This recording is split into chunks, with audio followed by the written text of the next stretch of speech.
एक समय की बात है। एक घना जंगल था। उस जंगल के बीचों बीच में एक बड़ा सा मैदान था जिसमें दो बड़े बड़े घने पेड़ थे। एक था आम का पेड़ और दूसरा था बादाम का पेड़। आम का पेड़ बहुत ही विनम्र स्वभाव का था। उसकी टहनियों पर अनेकों चिड़ियाओं के घोंसले थे। सुबह और शाम आम के पेड़ के आसपास हर समय चिड़ियाओं और गिलहरियों की चहल पहल रहती थी। उसकी ठंडी ठंडी छाया में पशु और पक्षी भी आराम करने आया करते थे। आंधी तूफान आने पर वो सभी चिड़ियाओं के घोंसलों की सुरक्षा करता था। वहीं उसके पास खड़ा एक बादाम का पेड़ बहुत ही घमंडी था। उसे लगता था वो किसी साधारण फल का पेड़ नहीं है। उसकी शाखाएं बहुत ही मजबूत हैं।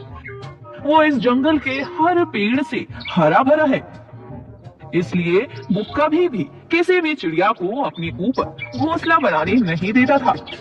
यहाँ तक कि और तो और वो इतना घमंडी था कि किसी भी पक्षी को अपने ऊपर बैठने भी नहीं देता था। एक दिन बादाम का पेड़ कुछ पक्षियों को डांटते डपटते हुए कहता है, हटा हटा हटा, भागो यहाँ से। मेरे ऊपर घोंसला बनाना तो दूर, बैठने की भी मत सोचना। आ गए यहाँ मुझे खराब करने के लिए। चलो हटो, भागो यहाँ से। तभी आम का पेड़ बोला, अरे पंछी कितने सुंदर हैं, इन्हें अपनी डालियों पर बैठने दो ना। ये कौन सा तुम्हारी पत्तियां खराब कर देंगे। पता है, लेकिन मुझे उनका शोर शराबा ची ची पी पी बिल्कुल भी पसंद नहीं है। मैं किसी को भी अपने पास नहीं आने देता हूँ। अच्छा, तुम्हें दया आ रही है तो बिठा लो ना इन्हें अपने ऊपर। तुम्हें तो वैसे भी शोर शराबा और गंदगी पसंद है। ठीक है। ओ नन्ही चिड़ियाओं, तुम यहाँ पर आकर मेरी डालियों पर बैठ जाओ। ऐसे ही आम का पेड़ पक्षियों से घिरा हुआ हंसी खुशी रहता रहा। वहीं बादाम का पेड़ किसी से बात नहीं करता। एक दिन मधुमक्खियों का झुंड उस मैदान में आया। रानी मधुमक्खी ने बादाम के पेड़ को छत्ता बनाने के लिए चुना और कहा, अरे ये बादाम का पेड़ तो बहुत सुंदर और मजबूत लग रहा है। हमें इस पर ही अपना छत्ता बनाना चाहिए। अच्छा, जाओ यहाँ से। मेरी डालियों को चिपचिपा करने की कोई जरूरत नहीं है। मुझे तुम्हारी ये भिन भिनाहट अपने आसपास नहीं चाहिए। चलो हटो, भागो यहाँ से। ये सुनकर सभी मधुमक्खियाँ उदास हो गयी। इतने में आम का पेड़ बोला, नहीं दोस्त, ऐसा मत कहो। इन मधुमक्खियों को अपना छत्ता बनाने के लिए हमारी ही तो जरूरत होती है, और अगर ये अपना छत्ता हमारे ऊपर नहीं बनाएंगी तो बेचारी कहाँ जाएंगी। तुम तो ज्यादा मत बनो। अगर तुम्हें इनका इतना ही ख्याल है ना तो अपने ऊपर ही बनवा लो इनका छत्ता। आए बड़े बोलने वाले। हाँ, आओ मेरे पास आओ मधुमक्खियों, आओ और मेरी टहनियों पर अपना छत्ता बना लो।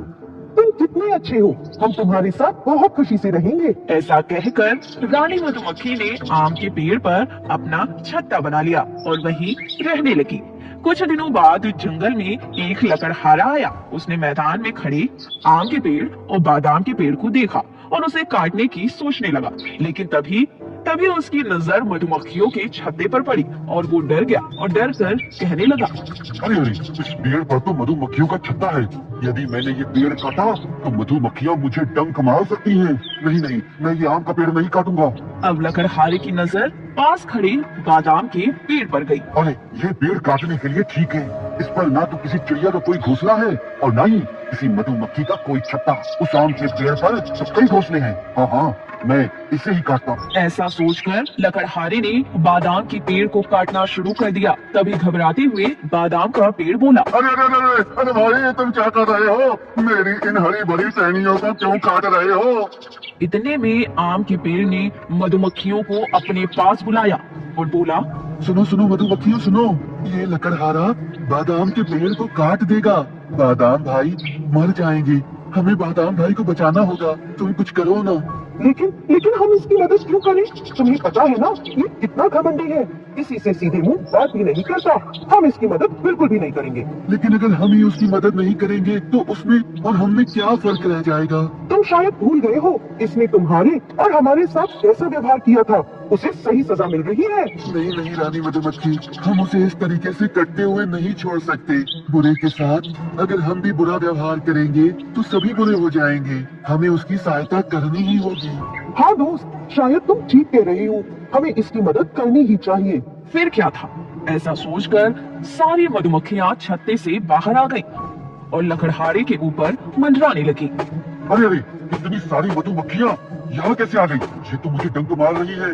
मुझे यहाँ से भागना होगा। बचाओ बचाओ बचाओ।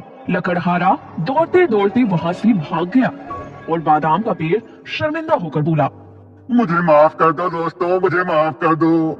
मैंने तुम सबके साथ बहुत ही बुरा व्यवहार किया। आम भाई, मेरे आम भाई, मैं अपनी गलती समझ गया हूँ। अब मैं कोई घमंड नहीं करूँगा। मुझे माफ कर दो। अब बादाम का पेड़ समझ गया था कि सबके साथ मिलकर रहने में ही भलाई है और वो उस दिन के बाद से सबके साथ दोस्तों की तरह रहने लगा।